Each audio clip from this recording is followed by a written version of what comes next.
अब देखो यार, अगर तुम लोग एईडब्ल्यू के हार्डकोर फैन हो तो ये वीडियो तुम्हारे लिए होने वाले गए, क्योंकि एईडब्ल्यू के अंदर 2024 कॉन्टिनेंटल क्लासिक टूर्नामेंट कंफर्म हो चुका है। ब्रायन ड्रेसन के सन के रेसलर बनने को लेकर ब्रायन का काफी बड़ा स्टेटमेंट आ रहा है। डब्ल्यूडब्ल्यूई और एईडब्ल्यू में आरबीडी के कॉन्ट्रैक्ट को लेकर आरबीडी ने काफी बड़ा खुलासा कर दिया है। तो वहीं कल होने वाले वेडनेसडे नाइट डायनामाइट शो के ऊपर हमें यहाँ पर क्या कुछ चीजें देखने को मिलेंगी, इसको लेकर हम इस वीडियो पर बात करेंगे। तो गाइस चलिए बिना किसी देरी के शुरू करते हैं इस वीडियो को। और सबसे पहले बात करेंगे एईडब्ल्यू के round robin tournament continental classic की। गाइस यहाँ पर ये बात तो आप सभी लोगों को याद होगी, लास्ट ईयर एईडब्ल्यू कंपनी ने उनका इनॉग्रल कॉन्टिनेंटल क्लासिक टूर्नामेंट किया, जिस टूर्नामेंट के एंडिंग के ऊपर एडी किंगस्टन जॉन मॉक्सली को हराकर एईडब्ल्यू के पहले इनॉग्रल कॉन्टिनेंटल चैंपियन बने। और एडी किंगस्टन के लास्ट ईयर पहले कॉन्टिनेंटल चैंपियन बनने के बाद ओकाडा ने एडी किंगस्टन को हराकर करंटली यहाँ पर कॉन्टिनेंटल टाइटल को होल्ड किया है। और अब यहाँ पर एक बार फिर से एईडब्ल्यू कंपनी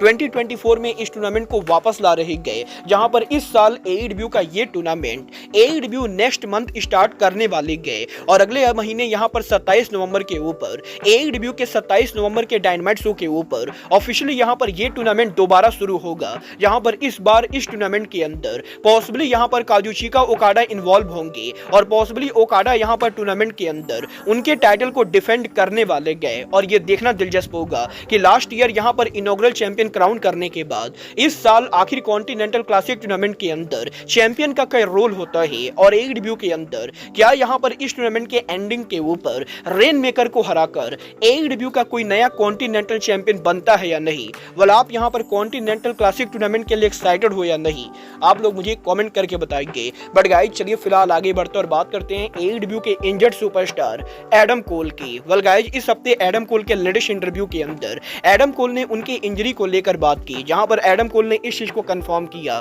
कि ओरिजिनली वो यहां पर जब लास्ट ईयर इंजर्ड हुए थे तो ओरिजिनल प्लान के हिसाब से वो यहां पर अप्रैल महीने के अंदर रिटर्न करने वाले थे। बट गाइस यहां पर एडम कोल की इंजरी यहां पर जितनी उन्होंने सोची थी उसके मुकाबले ज्यादा सीरियस थी। और एडम कोल ने इस चीज को लेकर भी खुलासा किया कि ओरिजिनली यहां पर जब उनको ब्रोकन लेग इंजरी हुई थी तो गाइस यहां पर डॉक्टर्स ने ये कहा था कि ओरिजिनली एडम कोल के पैर के अंदर यहां पर उनके बोन में कुछ स्क्रूज लगेंगे और इन स्क्रूज को लगाकर एडम कोल की फ्रैक्चर इंजर्ड नी को ठीक किया जाएगा। बट गाइस यहां पर एडम कोल के पहली सर्जरी के बाद एडम कोल के पैर में स्क्रू डालने के बाद भी एडम कोल के पैर ठीक नहीं हुए और इसके बाद यहां पर डॉक्टर्स को ना चाहते हुए भी कुछ ही दिन के अंदर एडम कोल की दूसरी सर्जरी करनी पड़ी। और एडम कोल ने इस चीज को लेकर खुलासा किया है कि उनको यहां पर ग्रैंड स्लैम के ऊपर लास्ट ईयर इतनी सीरियस इंजरी हुई थी कि उनके पैर के अंदर उनका बोन पूरी तरह से टूट चुका था और उस बोन के अंदर जब यहां पर स्क्रू डाला गया तो बोन यहां पर और भी ज्यादा टूट गया। और इसके बाद यहां पर एडम कोल को सेकंड सर्जरी करानी पड़ी, जहां पर सेकंड सर्जरी के अंदर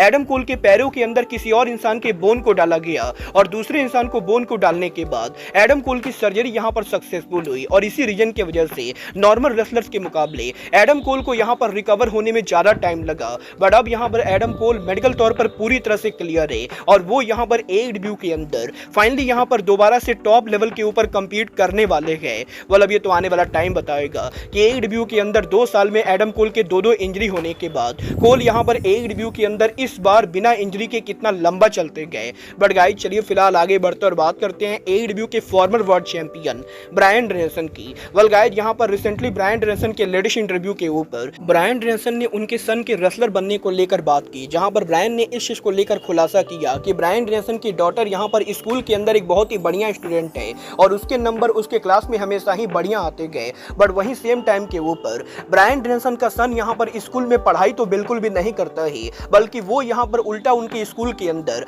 अपने टीचर्स को मार देता है। और ब्रायन ने इस चीज को लेकर खुलासा किया कि कुछ ही दिनों पहले यहां पर ब्रायन के सन के स्कूल से कॉल आया था और जब वो यहां पर स्कूल के ऊपर पहुंचे तो उन्हें यहां पर पता चला कि ब्रायन ड्रेसन के बेटे ने यहां पर उनके टीचर के ऊपर अटैक किया है। और गाइस यहां पर जिस तरीके से ब्रायन ड्रेसन का बेटा हरकत करता है, ब्रायन को वो देख कर लगता है कि कहीं ना कहीं आगे चलकर ब्रायन ड्रेसन का बेटा ब्रायन की तरह यहां पर रेसलर बनने वाला है। और अगर यहां पर ब्रायन ड्रेसन का सन रेसलर बनने का फैसला लेता है तो ब्रायन यहां पर उसको पूरी सपोर्ट करेंगे। और ब्रायन ये बिलीव करते गए कि करंटली यहां पर उसका जैसा बिहेवियर है वो आगे चलकर एक बहुत ही ज्यादा वायलेंट रेसलर बन सकता है। फल आपको क्या लगता है, ब्रायन ड्रेसन के सन को रेसलर बनना चाहिए या नहीं, आप लोग मुझे कमेंट करके बताइए। बट गाइस चलिए फिलहाल आगे बढ़ते और बात करते हैं hall of famer Rob Van Dam की। वेल गाइस इस हफ्ते आरबीडी के लेटेस्ट इंटरव्यू के ऊपर आरबीडी ने डब्ल्यूडब्ल्यूई और एईडब्ल्यू में उनके के कॉन्ट्रैक्ट सिचुएशन को लेकर खुलासा किया, जहां पर आरबीडी का ये कहना है कि डब्ल्यूडब्ल्यूई और एईडब्ल्यू दोनों के यूएसए में नेशनल टेलीविजन पर होने की वजह से ये दोनों कंपनी यहां पर अपने कंपनी के रेसलर्स के कॉन्ट्रैक्ट को लेकर काफी स्ट्रिक्ट है।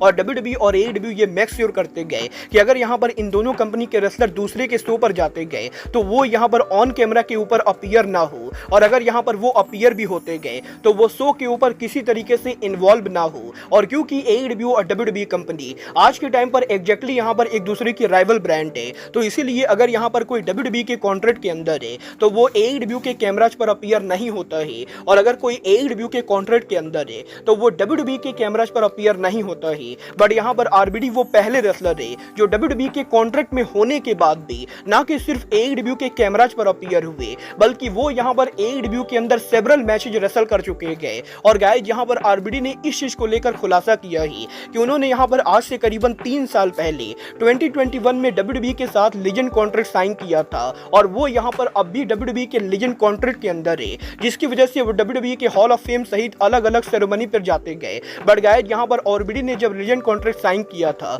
तो आरबीडी ने डब्ल्यूडब्ल्यूई से रिक्वेस्ट की थी कि वो डब्ल्यूडब्ल्यूई के बाहर यहां पर दूसरी कंपनी के ऊपर जाना चाहेंगे। और गाइस यहां पर आरबीडी ने ये पहले ही मेक श्योर किया था कि अगर वो यहां पर फ्यूचर में एईडब्ल्यू के शो पर जाना चाहे तो डब्ल्यूडब्ल्यूई कंपनी उन्हें ना रोके। और इसी रीजन की वजह से आरबीडी के डब्ल्यूडब्ल्यूई कॉन्ट्रैक्ट में 3 साल से होने के बाद भी पिछले 2 सालों के अंदर वो एईडब्ल्यू के टेलीविजन पर काफी बार अपीयर हो चुके गए, और वो यहां पर जैक पेरी, हुक सहित काफी सारे रेसलर के साथ एईडब्ल्यू के अंदर कंपीट भी कर चुके गए। और एक्चुअल में आरबीडी यहां पर वो पहले रेसलर है जो डब्ल्यूडब्ल्यूई के लीजेंड कॉन्ट्रैक्ट में होने के बाद भी एईडब्ल्यू के शो पर लगातार काम कर रहे गए। वेल गाइस ये तो बात ही रॉब वैन डैम की। बट गाइस चलिए फिलहाल आगे बढ़ते और बात करते हैं कल होने वाले वेडनेसडे नाइट डायनामाइट शो की। वेल गाइस बात करें अगर यहां पर कल होने वाले डायनामाइट शो की, तो गाइस कल यहां पर एईडब्ल्यू के डायनामाइट शो को एईडब्ल्यू कंपनी मैवरिक सेंटर में करेगी, जहां पर अरीना के अंदर डायनामाइट की ओवरऑल कैपेसिटी करीबन 2900 के बराबर है, और 2900 टिकट में से एईडब्ल्यू ने करीबन 2500 टिकट सोल्ड आउट कर दिए हैं। बट अब भी यहां पर डायनामाइट शो के ऊपर करीबन 400 टिकट सोल्ड आउट करना बाकी है, जो कि मेरे हिसाब से किसी भी कीमत पर नहीं होगा। और ये मैं आपको पहले से ही बता सकता हूं कि कल यहां पर होने वाले डायनामाइट शो के ऊपर एक साइड का अरीना पूरी तरह से खाली होने वाला है। बट गाइस बात करें अगर यहां पर डायनामाइट के मैचेज और सेगमेंट की, तो कल यहां पर एईडब्ल्यू के वेडनेसडे नाइट डायनामाइट शो के ऊपर हमें यहां पर शो के ऊपर एईडब्ल्यू के वर्ल्ड चैंपियन लाइव देखने को मिलेंगे, और देखना दिलचस्प होगा कि कल यहां पर मॉक्सली और बीसीसी शो के ऊपर क्या करते गए। बट इसके अलावा कल एईडब्ल्यू के डायनामाइट शो के ऊपर हाउस ऑफ ब्लैक शो के ऊपर एक्शन में होने वाली गए। एईडब्ल्यू के वुमेन डिवीजन की तरफ से कमील यहां पर पहली बार क्वीन आमिनाटा को फेस करेंगी। एईडब्ल्यू के मेल डिवीजन की तरफ से सैमी गुवारा एईडब्ल्यू में ड्रीम मैच में कंपीट करेंगे, जब वो उनके मेंटोर शेल्टन बेंजामिन को फेस करेंगे। एईडब्ल्यू के कल होने वाले डायनामाइट शो के ऊपर हमें यहां पर ट्रियोस टैग मैच देखने को मिलेगा, जहां पर Jack Perry Young Bucks Daniel Garcia and Private Party को फेस करेंगे। और फाइनली शो के मेन इवेंट के ऊपर आरओएच का वर्ल्ड चैंपियनशिप एक बार फिर से ऑन द लाइन होगा, जब वर्ल्ड चैंपियन मार्क बिस्को उनका टाइटल क्रिस जेरिको के खिलाफ लैडर मैच के अंदर डिफेंड करेंगे। और देखना दिलचस्प होगा कि शो पर इन बड़े मैचेस और सेगमेंट के अलावा कल एईडब्ल्यू के डायनामाइट पर और क्या कुछ चीजें होती गए। वेल आप यहां पर डायनामाइट के लिए एक्साइटेड हो या नहीं, आप लोग मुझे कमेंट करके बताइए। बट गाइज अब आज के इस वीडियो में बस इतना ही। मैं मिलता हूं आपसे अपने अगले वीडियो में। बट गाइज तब तक के लिए goodbye, good night and bang.